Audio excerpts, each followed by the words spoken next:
Hola, muy buenos días a todas. El día de hoy nos encontramos con la licenciada Tania Figueroa. Ella es egresada de la Universidad Autónoma de Baja California y es asesora psicopedagógica. Tiene un diplomado en terapia del lenguaje y de igual manera ha estado como supervisor y monitor en Escuela ACE, como supervisora en necesidades educativas especiales. Y, y pues, bueno, bienvenida a esta pequeña entrevista. Espero que te puedas sentir un poquito cómoda y que todo se dé bien. Eh, Primero que nada, me gustaría que nos platicaras un poquito como de lo que viene siendo este programa ACE. ¿Crees que me puedas compartir un poquito? Hola Génesis, gracias por invitarme. Sí, ACE viene siendo un modelo educativo, es un modelo que está basado en los principios de que el niño sea autodidacta. El programa eh, nace en Estados Unidos y se ha hecho internacional. Entonces, este programa de ACE, en donde estuve trabajando durante un año, está en México, pero fungiendo o matriculado en Estados Unidos. Y es un programa bilingüe, 100%. Tiene nada más una materia que es español, 12 módulos. Básicamente, en este programa, los niños aprenden a través del manual, aprenden a su ritmo, son autodidactas y el apoyo viene a pasar por supervisores y monitores. El supervisor es el que se encarga de todas las cuestiones académicas y el monitor que es el que se encarga de las cuestiones de carácter conductuales, que es también el enfoque de este modelo, que los niños puedan, se pueda desarrollar también toda el área de construcción de valores, ellos mismos, por darte un ejemplo, ellos mismos son los que contestan sus actividades y después ellos mismos van a una mesa de comprobación y ellos se tienen que calificar. Y ahí es donde se empieza a poner en práctica la honestidad, que vayan calificándose correctamente. Después todos los errores regresan a lo que es su lugar, que no es un banco convencional, es más bien un escritorio, y ahí ellos corrigen y así van avanzando. Entonces, básicamente, pues es un modelo autodidacta, es un modelo bilingüe y que se centra en el aprendizaje del alumno. Wow. Eso está interesante porque normalmente vemos que se usa el típico sistema para lo que es evaluación y para enseñanza también de los niños, ¿no? Y qué padre que pueda ser autodidacta, perdón. Eh, Ahora mi pregunta es, supongo que ahí has tenido como acercamiento con ciertos niños especiales o en tu experiencia has tenido ciertos niños especiales. ¿Crees que me podrías compartir un poquito de alguna experiencia en particular? Y como tal, el programa está muy bien estructurado, pero no cuenta con un departamento de necesidades educativas especiales, o psicopedagogía, no cuenta con un departamento. Sin embargo, me toca entrar a esta escuela en kinder, en lo que es el preescolar, ahí entro de supervisora y después hubo un cambio y tuve que moverme a las aulas grandes, se les llama Learning Center, entonces hay dos y me tocó estar en uno donde están los niños de primaria que están transicionando a lo que sería el nivel secundario acá. Y ahí atendiéndolos fue que identifiqué algunos rasgos que uno de ellos detonaba dislexia y otro déficit de atención. Es importante como aclarar que lo que se hizo fue antes de siquiera decir, diagnosticar, ¿no? Lo primero que tenemos que hacer es evaluar, antes de siquiera decir, tiene esto, manejarlo de esta manera. Bueno, hay algunos rasgos que presenta el menor que que puede ser la causa por la cual no esté aprendiendo correctamente, puede ser la causa por la cual vemos que tiene dificultades en ciertas materias y que no es que es flojo, sino que hay algo que le está imposibilitando aprender. Entonces, lo que hice fue referir con la directora, que es el nivel como en el que se maneja, monitor, supervisor y director o directora, y de esa manera ya me permitió, teniendo yo la certificación para poder aplicar una prueba, me permitió poder aplicarle prueba y también hablamos con la mamá del menor, con los padres, le aplicamos la prueba y salió que efectivamente tiene dislexia. El segundo caso, yo no estoy certificada para diagnosticar déficit de atención, por lo tanto referimos con una psicóloga educativa externa y se confirmó que sí tiene déficit de atención. Entonces, inmediatamente pues hacer las adecuaciones, familiarizarnos, saber cuáles son ahora sí que las áreas o las cosas con las que van a estar batallando, ¿no? En este caso, el niño que presentaba dislexia era constante, que confundía la B por la D. Eso sabemos que es de ley, ¿no? Pero, por ejemplo, otras cosas del niño que presentó dislexia, del menor, era que tenía dificultad en matemáticas, por ejemplo, estaba aprendiendo a multiplicar y a la hora de acomodar, invertía el orden. Y vemos que eso, pues, es bien llamado discalculia, que también afecta, pero anterior a este diagnóstico era, bueno, el niño no pone atención, el niño ya cuántas veces le hemos dicho y no pone atención y es distraído. Entonces, a partir de ahí se pudieron detectar otras áreas. También es una escuela bilingüe y uno de los, como puede ser, tiene su nombre, pero una de las cuestiones que llega a afectar la dislexia, no siempre es así, es que también nos puede afectar en la adquisición de una segunda lengua. Entonces, imagínate en una escuela bilingüe donde su lengua materna es el español y por esta condición de dislexia, pues se está imposibilitando la adquisición de la segunda lengua, que es el 80% de sus materias. Están en esa segunda lengua, en inglés. Y a partir de ese diagnóstico, pues ya se empiezan a hacer adecuaciones, hay que trabajar para apoyarlo. Eh, la dislexia no se cura como tal, es más bien vamos a darle herramientas para que pueda, ahora sí que pueda desarrollar esas habilidades que le van a ayudar a poder comprender esos temas que se le dificultan o esas estrategias para poder coordinar ojo-mano, para poder comprender a nivel neurobiológico, qué es lo que está sucediendo en todo ese proceso que para nosotros es ya muy fácil, ¿no? Como leer y escribir, pero es un proceso complejo. Entonces es así un poco de lo que se vivió ahí en detectar estos dos casos. Bueno, vemos que es un tema muy interesante lo que tiene que ver con dislexia y cómo detectarla, sobre todo como lo mencionas, ¿no? El hecho de de que más si es un colegio bilingüe, como es se podría decir que también llega a ser una barrera de aprendizaje para el niño, hasta cierto punto, ¿no?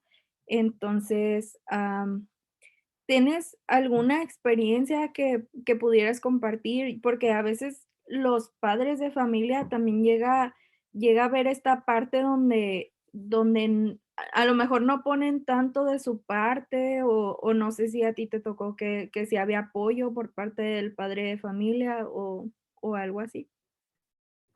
Sí, normalmente lo que pasa cuando hablamos de una necesidad educativa especial, ¿no? Entonces, cuando hablamos de algún trastorno de aprendizaje, cuando hablamos igual de algún trastorno psicológico por problemas emocionales, lo primero que viene como padres es un tiempo de negación.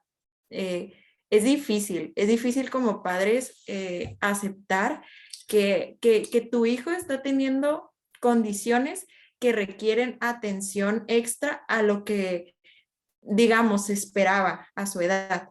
Entonces, siempre es como un periodo de negación, de culpa, que se puede traducir en buscar excusas, en buscar decir, no, a mi hijo no le está pasando, el maestro está exagerando, lo que pasa es que no lo quieren, lo que pasa es que no le enseñan bien. Siempre hay como un periodo donde el padre puede reaccionar de esta manera o bien puede poner trabas para la atención, ¿no? Porque sí es duro, es difícil saber que tu hijo está pasando por una situación así. También, como te digo, puede venir culpa de decir qué hice mal, por qué no lo atendí antes. Y en vez de ya hacer algo, viene que postergar y postergar por esta situación, ¿no? Porque no lo atendí antes, si me hubiera dado cuenta, ¿por qué no me di cuenta? Entonces vienen como estas situaciones. Me ha tocado ya ahora sí que en mi parte de atención particular, que, que pasa este tipo de papás, como también el tipo de papás que por la culpa dicen, necesito hacer todo ya, quiero enmendar la situación. Entonces, tienes estos padres muy participativos, pero que también requieren el acompañamiento de aquellos que estudiamos para trabajar este tipo de cuestiones, porque también ellos necesitan sentirse acompañados, necesitan saberse que no son los únicos y que no anden cargando con esa culpa, con ese sentimiento de que hice yo, ¿no? Mal. Me ha tocado atender incluso a padres que dicen, es que si yo no hubiera hecho esto, es que si yo la hubiera llevado cuando tenía que llevarla. eh, y traen todavía esto que no les permite avanzar y los niños también lo ven, porque los niños aprenden de escuchar a sus padres decir, es que yo no puedo, es que yo antes, entonces los niños también lo exteriorizan. Como también, pues hay papás que súper participativos, que todo lo que les indicas lo hacen.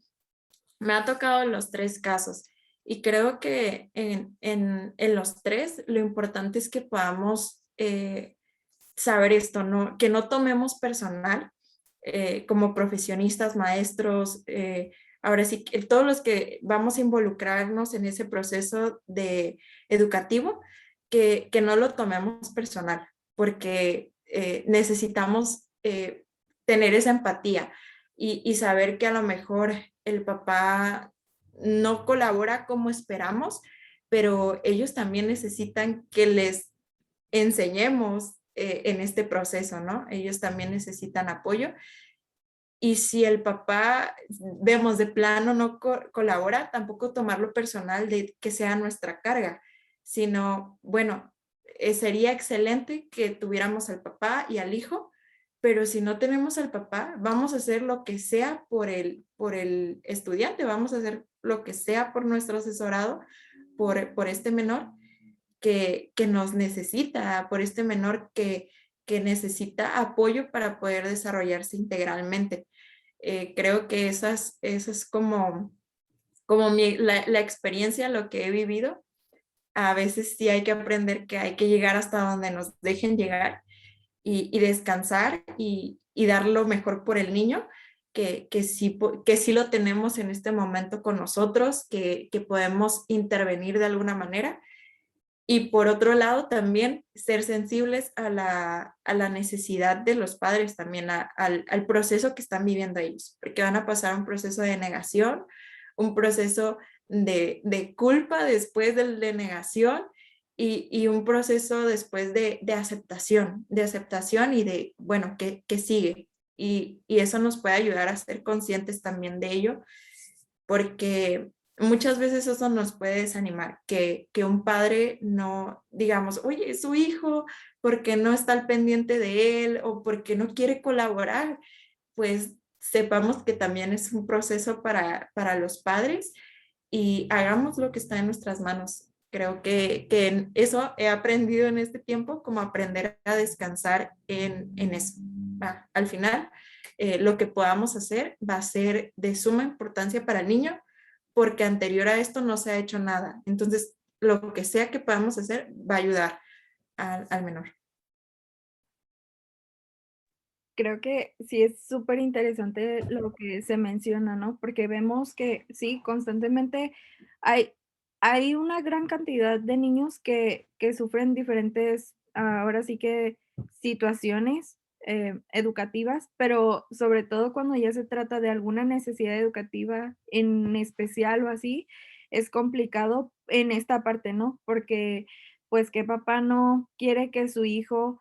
Muchas veces lo llaman que sea normal, pero no es que sea normal, más bien es un niño que necesita atención especial y que necesita ahora sí que un apoyo especial y sobre todo que no en todos lados tienen, pues, los recursos, ¿no? Pero cuando hay recursos, pues, que se tienen que usar, pero sí es cierto, o sea, viene la parte donde el papá a lo mejor no tiene, eh, pues, no sabe cómo empezar más bien esta parte de cómo trabajar con su hijo, o viene la parte de, como lo mencionabas, la negación, lo cual es normal, y pienso que todos los papás pasan por lo mismo, la mayoría, y, pues, sobre todo saber cómo qué es lo que prosigue, ¿no?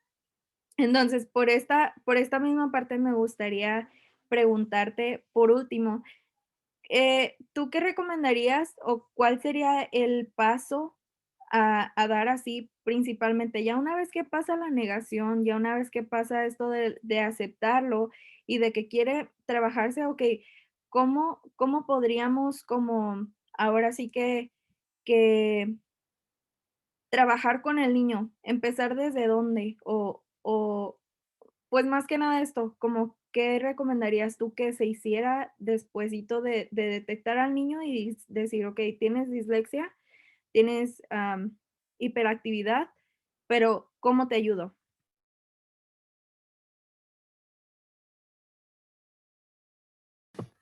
Esto lo veríamos desde el ámbito educativo, desde yo maestro.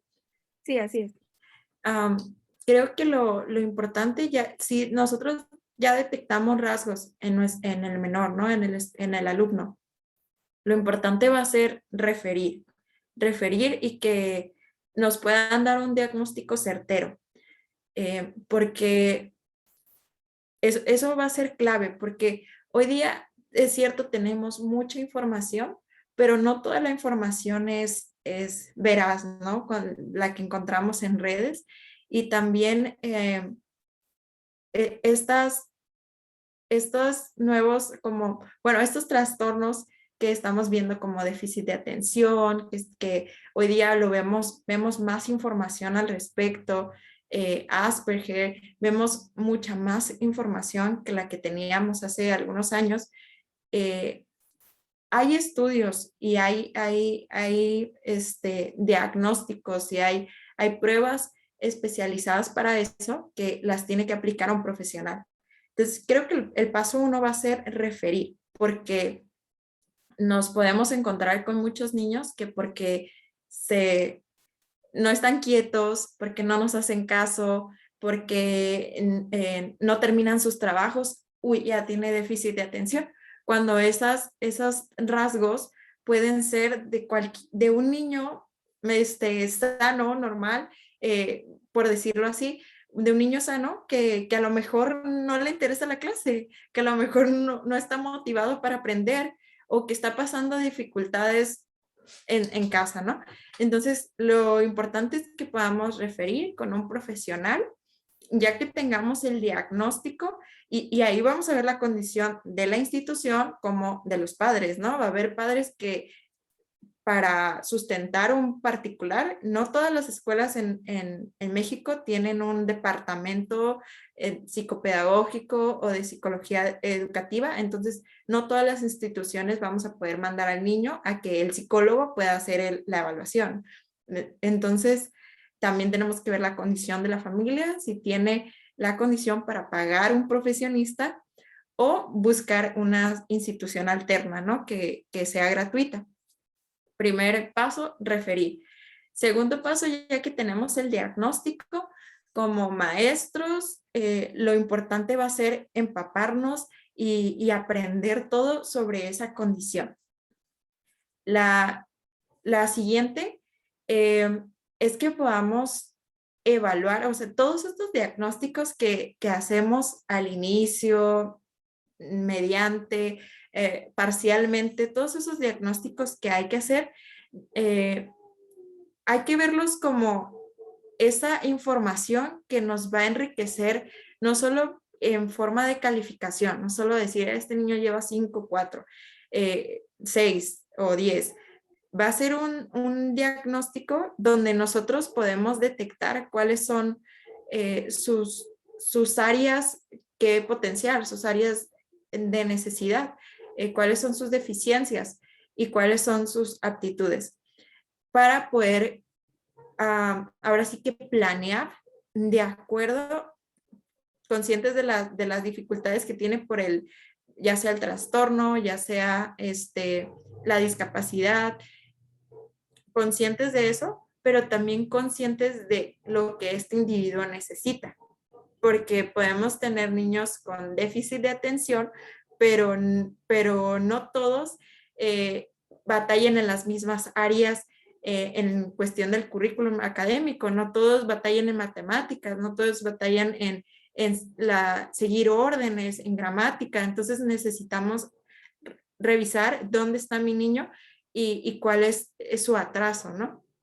Cuál es su rezago, y a partir de ahí planear, hacer adecuaciones, tomar en cuenta también que a lo que estamos apostando en la educación en México es a la inclusión, ¿sí? Pero la realidad es que las condiciones, o hablamos de inclusión, pero la realidad es que no en todas las escuelas eso puede ser real.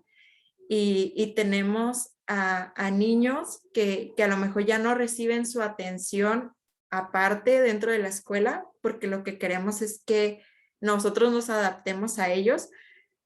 Tenemos a niños dentro del aula, pero no necesariamente tienen lo que se necesita dentro del aula. Se siguen adaptando a nosotros en lugar de que nosotros adaptemos el aula para ellos. Entonces, creo que es mucha la tarea del maestro, va a ser mucha su tarea, el poder que en su aula, en su lugar, pueda preparar las condiciones para que este niño pueda desarrollarse, y también motivar al grupo para que pueda ser realmente una integración, para que puedan ser sensibles ante la necesidad de su compañero y de todos los compañeros, ¿no? No nada más de este. Creo que esos podrían ser los pasos a seguir. Referir, ya una vez que se tiene el diagnóstico, investigar, evaluar individualmente al niño para ver cuáles son ahora sí, sus retrasos o sus deficiencias de acuerdo a las materias que estemos manejando, y crear esas condiciones dentro del aula para que se pueda dar esta inclusión a la que le estamos apostando. Esas serían como mis recomendaciones de los pasos a seguir. Pues sí, ¿no? Es interesante esto que mencionas, porque sí es cierto, cada niño es muy diferente, cada niño tiene un mundo en su cabeza diferente, y cada maestro, cada docente, supongo, tiene que adecuar, ahora sí que su clase con referente a la necesidad que está teniendo, ahora sí que su alumno, ¿no? En esta parte. Entonces, es muy bueno saberlo y muchas gracias por las recomendaciones. Y sobre todo, pues gracias por la entrevista. Me gustó mucho platicar, pues ahora sí que contigo y que esta entrevista haya fluido de esta manera. Me gustó también que nos hayas compartido un poquito, sobre todo de tus experiencias que has tenido en tu área laboral. Y pues nada, gracias ahora sí por haber estado esta tarde conmigo. Gracias, Génesis, un gusto poder compartir de lo que también conocimiento que he aprendido. Creo que lo que tenemos que hacer es seguir compartiendo entre nosotros y así vamos a enriquecer que lo importante es que podamos como profesionistas hacer este apoyo, que otra cosa, si pudiera agregar a los pasos anteriores, es que si hay la posibilidad de tener este apoyo multidisciplinario, que el maestro puede estar en contacto con el psicólogo educativo, el psicopedagogo, el terapeuta con el que está yendo mi alumno, pues que haya esa comunicación más con los padres es un súper apoyo para el menor. Va a ser potencial porque los tres van a estar caminando en la misma dirección. Entonces creo que este tipo de espacios son muy enriquecedores para aprender ambos. Sí, claro que sí, y sobre todo, como lo dices, ¿no?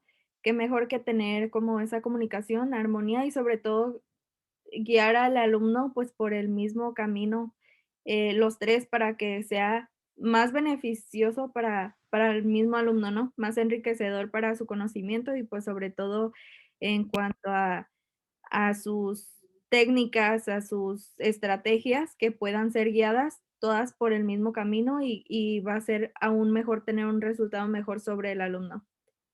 Y, pues, muchas gracias una vez más. Gracias. Bonito día. Bonito día.